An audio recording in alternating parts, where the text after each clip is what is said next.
You see the two Saubers taking their position at the front of the grid. We see the rest of the grid forming up as well, and we also see the two RCR drivers who did so well last race all the way, unfortunately, at the back. Two Saubers on the front of the grid. We got 5 lights at Spa, and away we go. Looked like a reasonable start from both of the Saubers as well. A little bit of fun and games behind them. 3 wide into turn 1 behind, but it's as you were. Copy taking the lead, and into the wall goes Michael. And I don't know if he's out of the race or not, but also, who else was it in the wall there? I didn't quite see, but Michael certainly got deposited into the wall, and sideways goes Jason, and into the wall in a big way. Radion, he's going to be basically out of the race after that one. He got sideways through a Rouge. And Vance, of course, on fresh tyres. Oh, Speedy, what happened to Speedy? What happened to Speedy? What happened to Speedy? Oh, into the wall.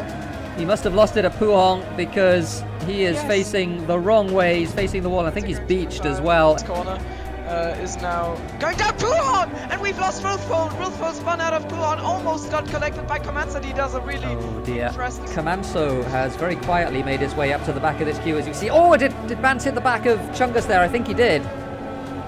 I thought I saw a bit of front wing flying off even, so Vance is understeering. Vance has damage for sure. He's all sorts of understeer, and so he's going to be very slow. He's going to have to pit at the end of this lap. So Vance didn't see quite what happened. I don't know if it was a lag contact, but I think he ran into the back of Chungus as they went down the Camel Straight, and yeah, you can see he's suffering with all sorts of damage now. So Vance effectively is going to lose himself several seconds, and he's going to lose time with the front wing change, of course, as well. He understeers his way around Puhong, unfortunately. Chungus is Kozi, I believe, according to Thimo. So that's who that is. But I was saying just before that happened, Comanzo is up in P10 and has very slowly managed to, or very quickly in fact, managed to make his way up to the back of that little group. He's on the soft tyres, so he's going to have the tyre advantage for the second half of the race. Side by side with Silver. He has a good look at Silver there. Silver trying to cover the inside, but no, he's going to go down the inside very comfortably, I think, Comanzo.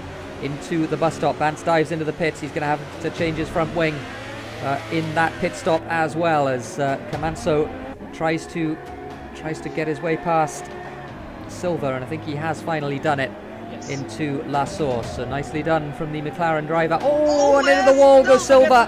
Comanzo now all the way up in P4, and he's challenging Satoshi here for P3 down the inside into Les Combes. So good stuff from Comanzo, fighting his way up from the back of the field. He's within striking distance of Smeltino as well, and Smeltino gets himself a penalty. Good stuff from Comanzo, certainly getting his way all the way up there.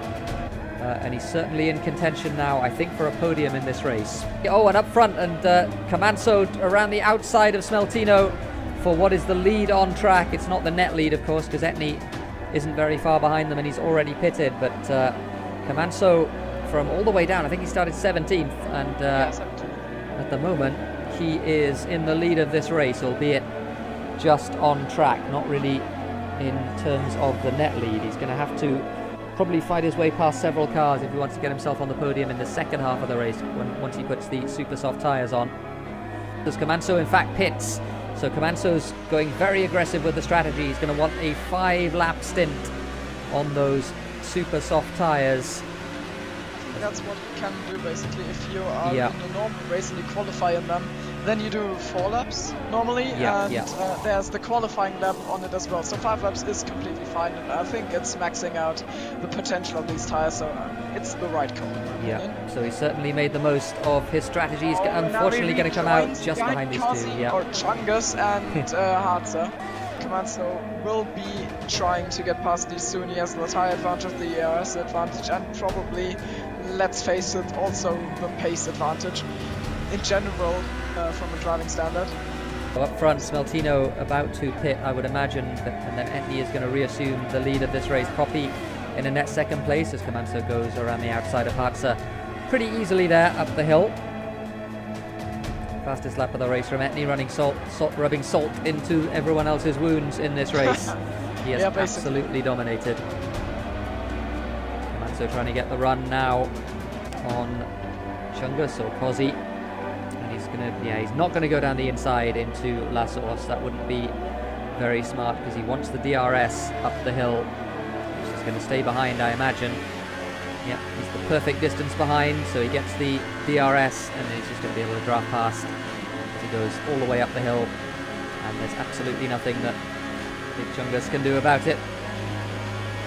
Up to P5 on the track goes Kamanso. I think everyone has pitted now, so everyone's in the positions that they would otherwise be in, and now Kamanso is in the perfect position to make his way past Anonymous as Chungus again gets it very out of shape through La Source. He managed to catch it though, so no damage done as far as he is concerned. Kamanso going to go on board with him here. Nothing Anonymous is going to be able to do because he has the DRS, he has the battery to just draft past, and yeah, he's passed long before they get into the braking zone for the right-hander. So good stuff from Kamanso all the way up to P4. And that Toro Rosso in the foreground is Light Cruiser, and he might honestly be in range with 2.5 laps to go. Yes, so Kamanso might get himself into the podium. Yeah, and even Copy, actually. Copy's only a second ahead of Light Cruiser. So he could finish second in this race if he manages to reel these guys in. That would be the best damage limitation after an unfortunate technical issue, forcing the issue in qualifying. Yeah, I think so too.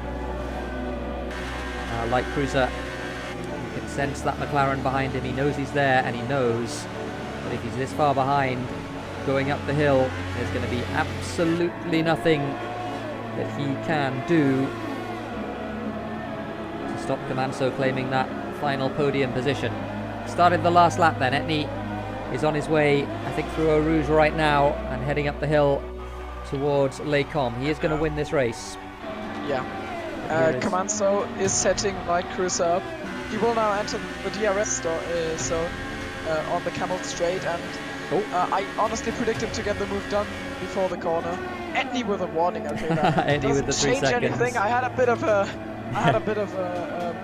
that means he's only going to win by 6 seconds. Oh! Wow. As Kamanso gets a bit sideways there, Light Cruiser touches the rear of him. Yeah. Oh, and I think he hit him again there into Rivage. But I don't think it's going to be enough. No, unfortunately. No.